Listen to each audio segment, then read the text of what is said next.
네, 안녕하세요. 자, 이 시간에 휴마시스를 보도록 하겠습니다.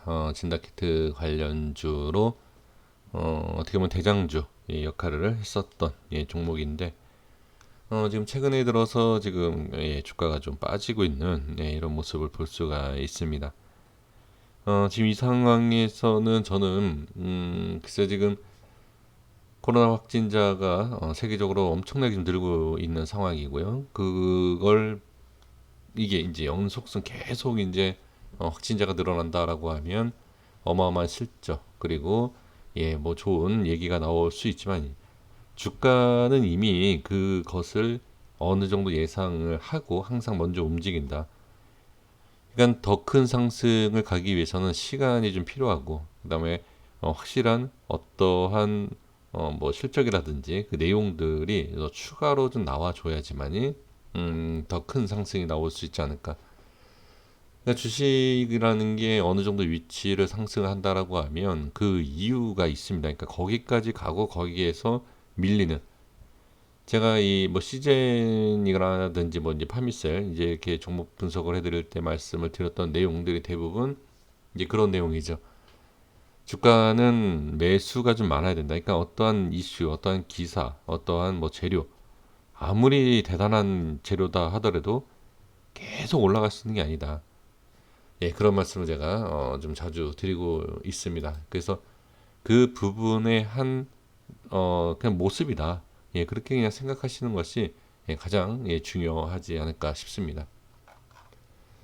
뭐 재무적인 부분은 지금 상황에서 굳이 볼 필요는 없을 것 같고요. 자, 수급을 보면 좀 아쉽다 아니면 또 좀 걱정이 되는 부분이 지금 개인들만 이게 지금 매수를 최근에 하고 있습니다.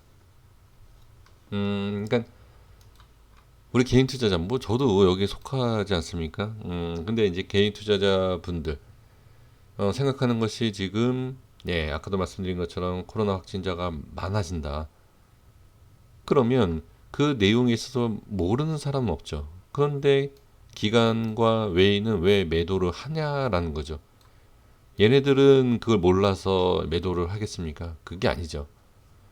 그러니까 쉽게 생각하면은 얘네들은 이 정도 수익이면 충분하다. 그 전부터 들고 있었다라고 보시면 될 것 같고요.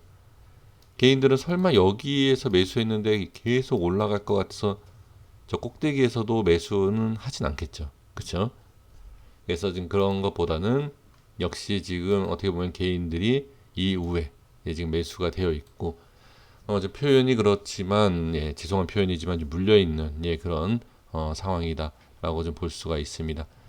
그러니까 코로나 확진자가 많아질 거다라는 그 기대감, 그러니까 그 기대감보다는 이 주식이 더 갈 수 있느냐 없느냐, 그걸 먼저 확인하는 것이 주식 투자에 있어서 가장 필요한 첫 번째 내용이지 아닐까 싶습니다. 네, 이렇게 좀 보고요. 재료나 뭐 기업이나 어떤 뭐 설명이 필요하겠습니까? 지금 상황에서 제가 이제 분석하는 것이 이제 수급과 차트에 대한 기술적 분석인데 우리 선생님들께서도 지금 확인하실 때에 코로나 확진자가 몇 명이다 아니면 뭐 사망자가 몇 명이다 이게 어떻게 갈 거냐 그걸로 인해서는 분석이 되시면 뭐 다행이지만 저는 그걸로는 분석이 안 되거든요. 그래서 지금 움직임에 있는 그 위치 그다음에 수급에 대한 그런 부분을 보면서 말씀을 한번 드려볼게요.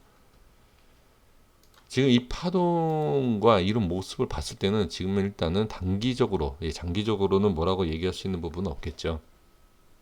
장기라는 것은 몇 년이 걸쳐서 뭐 엄청난 상승이 나올 수도 있고요. 근데 지금 자 이런 모습,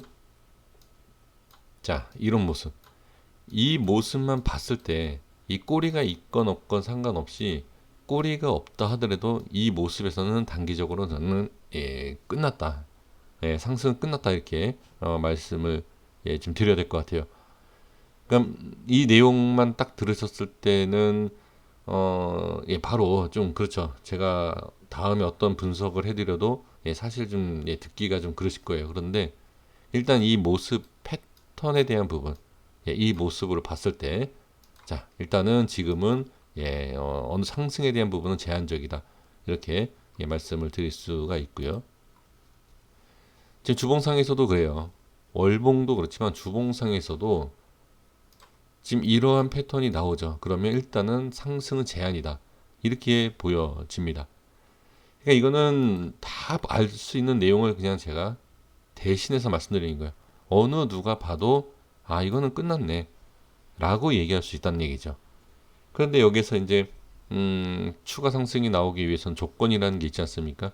그 조건은 뭐 확진자, 코로나에 대한 확진자 조건이 아니라 그런 내용이 아니라 자리를 지켜주면서 수급이 어떻게 잘 붙고 거기에 있어서 추가 상승이 나오느냐 이제 그 조건이지.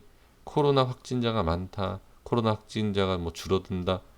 저는 그거는 의미가 없습니다. 지금 상황에서는 코로나가 확진자가 하루 만에 뭐 얼마나 늘었다 그래서 지금 뭐 오른 것도 아니고 지금 뭐 어마어마하지 않습니까? 근데도 계속 빠지죠. 이제 그거는 어느 정도 이제 끝난 내용이 오히려 이 코로나 확진자에 대한 그런 얘기보다는 오히려 이게 잠잠해지는 게 나을 수가 있어요. 이 종목을. 그래서 주봉상과 월봉상으로 봤을 때는 제가 봤을 때는 일단은 상승에 대한 부분이 제한적인 부분이다. 이렇게 볼 수가 있습니다. 이제 일봉상에서 좀 말씀을 좀 드려봐야죠. 그러니까 일봉에서 확인하는 것이 가장 중요한데, 오늘 이렇게 꼬리를 달았던 것은 뭐냐면, 제가, 뭐, 빅텍이라든지, 뭐, 급등했던 종목에서 하락했던, 그러한 종목들을, 제가 이제 분석했을 때 그 내용 그대로, 적용시켜도 저는 괜찮다라고 보여지는데, 오늘 이렇게 꼬리가 이렇게, 여기 보세요. 이게 바로 이 캔들이에요, 이거. 이게 지금 딱 이 캔들에 대한 이 저항, 그러니까 지지죠. 지지를 해주는 이러한 부분이기 때문에 이러한 모습이 나왔고요. 그 다음에 봐야 될 게 꼬리예요. 이 상승을 하는 과정에서의 이러한 캔들이 나왔다. 이런 건 한번 이런 데서 좀 확인해 볼 필요가 좀 있습니다. 그리고 나서 여기에 대한 부분, 자, 이 캔들이 제일 중요하다고 말씀드렸죠. 그러면 이 캔들에 대한 중요한 부분에 갭을 시켜줬던 그 전 캔들이에요. 이 캔들이. 그러면 이렇게 본다라고 하면 20선이 좀 올라오는 위치겠죠. 그러니까 이동평균선에 대한 부분을 설명드리는 것보다는 일단 이제 캔들 분석으로 봤을 때는 이게 중요한데 여기에 있어서 이동평균선이 이제 따라 올라가 준다라고 하면 아무래도 이동평균선에 대한 부분, 그 부분이 자 지지가 될 수 있는 그러한 부분이 아닐까 싶습니다. 그래서 이렇게 선이 많아서 어떤 것을 기준으로 잡아야 되느냐? 저는 일단은 이게 이탈이 되면 이게 이탈이 되면 당연히 전 좋지 않다. 근데 최종적으로 저는 손절이 나가야 되는 자리는 이 자리다. 이렇게 좀 말씀을 드리겠습니다. 그래서 빠른 대응을 하실 분들은 이 자리이지만 여기서 이렇게 반등이 나올 수 있는 자리 이렇게.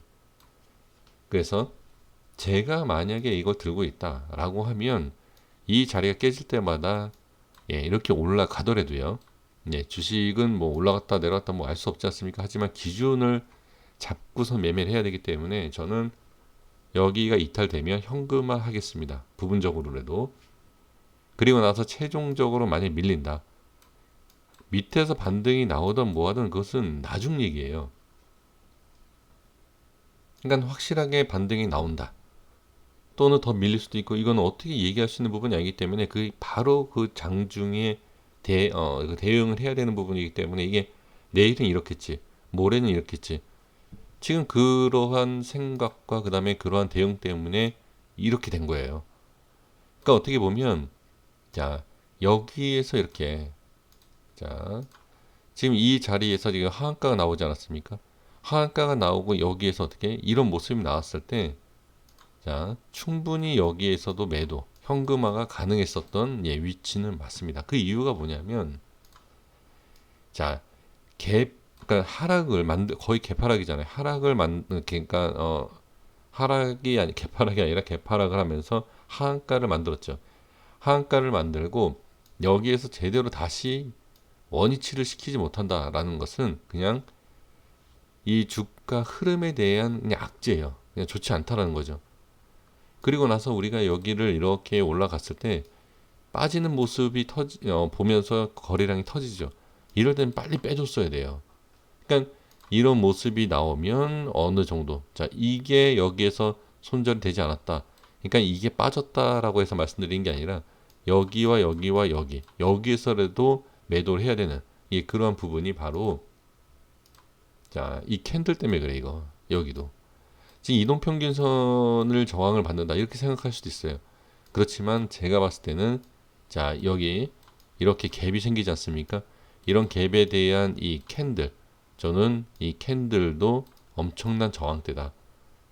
그래서 여기 위로 올라오는 이런 부분, 이것이 상승을 시킨다기보다도 그냥 추가로 그냥 올라간 것 뿐이다. 저는 그렇게 보여집니다. 그래서 제가 여기 라인을 왜 말씀을 드리냐면, 반등이 나올 때, 자, 한번 라인 설정을 해볼게요. 자, 여기에요. 이 부분에 나중에 보세요. 그러니까 이게 내일 당장이라도 반등이 나와서, 자, 이렇게 할 때 여기에 대한 저항이 생기는지를 보시는 게 좋고, 그 다음에 지금 여기가 지금 저항이 생겼죠. 저항이 생기면서 이 음봉에 대한 저항도 생각을 해야 됩니다. 그래서 이 음봉과 이 위치에 대한 저항을 동시에 이거를 뚫을 수 있느냐, 이걸 돌파한다는 것은 엄청난 힘이거든요.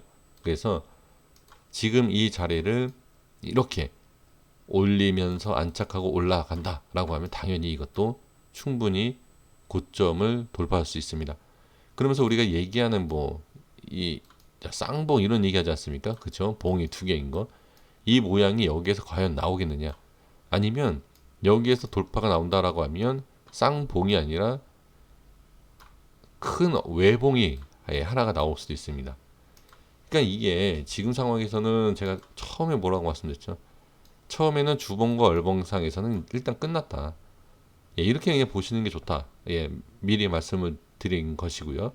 그 다음에 여기에서 이렇게 돌파가 나온다. 이게 돌파가 쉽지 않다. 제가 말씀드렸죠. 그래서 이게 돌파가 나오고 안착한다라는 자체는 제가 처음에 말씀드린 이게 끝났다라는 그 내용이 틀리게 만드는 상황이 될 수도 있다는 거죠. 그래서 지금 내일 꼭 확인하셔야 될 내용은 당연히 지지죠. 이 자리 지지를 해주면서, 자, 반등이 나오는데 엄청난 수급이 터질 필요가 없습니다. 이런 상승이 나올 때 거래량이 터진다는 것은 추가 상승에 대한 부분에 있어서 분명히 무리가 생길 수 있어요. 그래서 추가 상승을 하기 위해서는 저는 반등이 나올 때 적당한 거래량 나오면서 어떻게 여기를 돌파해주는 그런 모습이 나오면 정말로 좋은 흐름이 나올 수 있다. 그런데 밀리지 않습니까? 제가 이제 손절에 대한 부분도 말씀을 드렸는데, 밀리게 되면 어떻게 이게 다 저항이 돼요. 그러면 다시 올리는 게 쉽지가 않겠죠. 네, 여기까지만 이렇게 말씀을 드리도록 하겠습니다. 구독과 좋아요 부탁드리겠고요. 또 많은 또 댓글도 남겨주십시오. 감사합니다.